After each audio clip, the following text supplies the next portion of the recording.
नमस्कार. निवेदक विठ्ठल पवार या माझ्या यूट्यूब चॅनलमध्ये आपल्या सर्वांचं मी मनापासून स्वागत करत आहे. आजचा घटक आहे सूत्रसंचालन शिकण्यासाठी आणि सूत्रसंचालन येण्यासाठी तुम्हाला या व्हिडिओच्या द्वारे मी टिप्स आणि ट्रिक्स देण्याचं काम करतोय. तर त्या टिप्स तुम्ही ऐका. तुम्ही सूत्रसंचालन शिकणारच अशा रीतीनं या टिप्स अर्थात ही सूत्रसंचालकाने जर लक्षात ठेवली तर तो प्रभावी रीतीनं सूत्रसंचालन करू शकेल. तर चला तर पाहूया त्या टिप्स कोणत्या आहेत.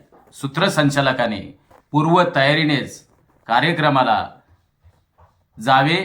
पूर्वतयारी असल्याशिवाय सूत्रसंचालकाला सूत्रसंचालन प्रभावीपणे करता येणार नाही. ही सर्वात मोठी टिप्स सूत्रसंचालकाने लक्षात घ्यावी की पूर्वतयारी जर सुयोग्य असेल तर सूत्रसंचालन देखील सुयोग्य होतं.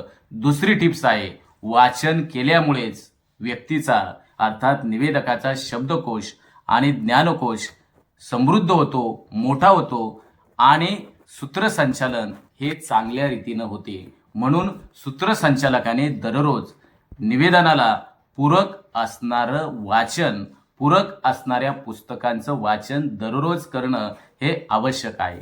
तिसरी टिप्स मी आपल्याला या ठिकाणी देतोय की प्रभावी सूत्रसंचालन जर तुम्हाला करायचं असेल तर सूत्रसंचालकाने त्याच्या निवेदनामध्ये त्याला अनुषंगानं कविता, छान आणि प्रेरक वाक्य, कादंबरीमधले असणारे एक निवडक असणारे उतारे, निवडक असणारे सुबोध वाक्य याचं टिपण सूत्रसंचालकाने दररोज काढा आणि त्यासाठी वेगवेगळ्या वह्या तयार करा. मी मागच्या अनेक भागामधून आपल्याला मी सांगितलेलं आहे.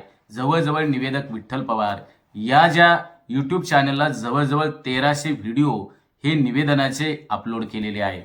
मग हे सर्व व्हिडिओ तुम्ही बारकाईनं पहा. त्यासाठी तुम्ही वेगवेगळ्या टिपण वह्या तयार करा आणि मी त्यानंतरची जी टिप्स मी या ठिकाणी सांगतोय की सूत्रसंचालकाने जे वाचन केलंय, जे काही पुस्तकांचं वेगवेगळ्या पुस्तकांचं वाचन केलंय त्याचं चिंतन, मनन आणि पाठांतर हे सूत्रसंचालकानं करणं आवश्यक आहे. कारण प्रभावी सूत्रसंचालनाची ही त्रिसूत्री आहे.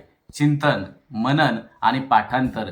तुम्ही जे काही वाचलेलं आहे त्याचं चिंतन करा. म्हणजे ते जे काही वाचलेलं आहे त्याचं आठवण्याचं काम करा, तसेच ते साठवण्याचं काम करा आणि ते पाठांतर करण्याचं काम करा.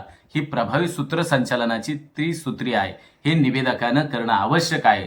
सूत्रसंचालकाने आपली असणारी भाषाशैली एक विकसित करा. दुसऱ्याची असणारी भाषाशैली, दुसऱ्याचं असणारं अनुकरण निवेदकाने कदापिही करू नये. स्वतःची वेगळीच भाषाशैली आपल्या निवेदनातून विकसित करा आणि लोकांना तुमची भाषाशैली आवडेल, रुचेल, पचेल अशा रीतीनं तुमच्या निवेदनामध्ये वापरण्याचं काम हे सूत्रसंचालकानं करणं आवश्यक आहे. सूत्रसंचालकाने अर्थात नवोदित सूत्रसंचालकाने आरशासमोर उभं राहून आपल्या चेहऱ्यावरील असणारे भाव तसेच हातवारे यांची तयारी करा.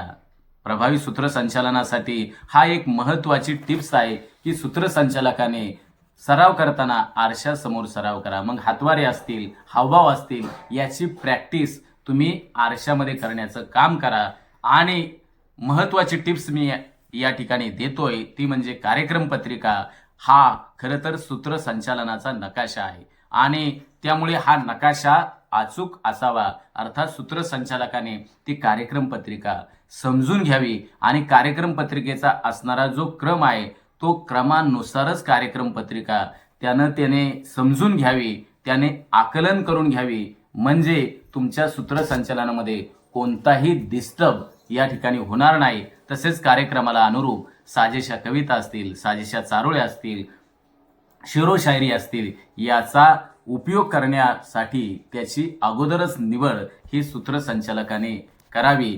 जेणेकरून त्याची निवड जर अगोदर केली तर त्या निवेदनामध्ये ते शेरोशायरी, ती जी कविता आहे ती व्यवस्थितरित्या निवेदक सादर करत असतो. त्यासाठी त्याची तयारी, त्याची निवड सूत्रसंचालकाने अगोदर करावी. म्हणजेच पूर्वतयारीला अतिशय महत्त्व आहे हे निवेदकाने लक्षात घ्यावे.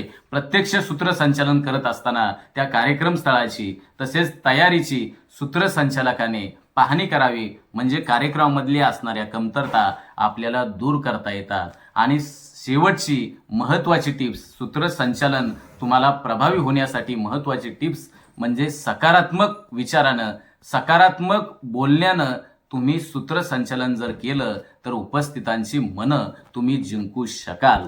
तर ह्या असणाऱ्या अतिशय महत्त्वाच्या सूत्रसंचालन प्रभावी होण्यासाठी ह्या टिप्स मी या ठिकाणी दिलेल्या आहेत. तर कोणत्याही आपल्या निवेदनातून कोणालाही कोणाचं मन तसेच धार्मिक भावना तसेच जातीय भावना कोणाच्या दुखावणार नाहीत याची सूत्रसंचालकाने खबरदारी घ्यावी. आणि सकारात्मक दृष्टीनं तसेच तुमच्या सूत्रसंचालनातून आज काहीतरी उपस्थितांना शिकायला मिळालं याचा देखील अर्थबोध जर सूत्रसंचालकाने जर केला तर निश्चितपणानं तो सूत्रसंचालक त्याचं असणारं निवेदन हे उपस्थित श्रोते डोक्यावर घेतल्याशिवाय राहणार नाही, तसेच डोक्यात देखील घेतील हे निश्चित या व्हिडिओच्या द्वारे मी आपल्याला सांगेल. तर चला तर या सर्व असणाऱ्या टिप्स आणि ट्रिक्स तुमच्या वहीमध्ये लिहून घ्या आणि ते समजावून घ्या आणि तुमच्या सूत्रसंचालनामध्ये या टिप्सचा जर वापर केला, या सूत्राचा जर तुम्ही वापर केला तर निश्चितपणाने मी आपल्याला सांगेल की तुमचं सूत्रसंचालन लय भारी होईल.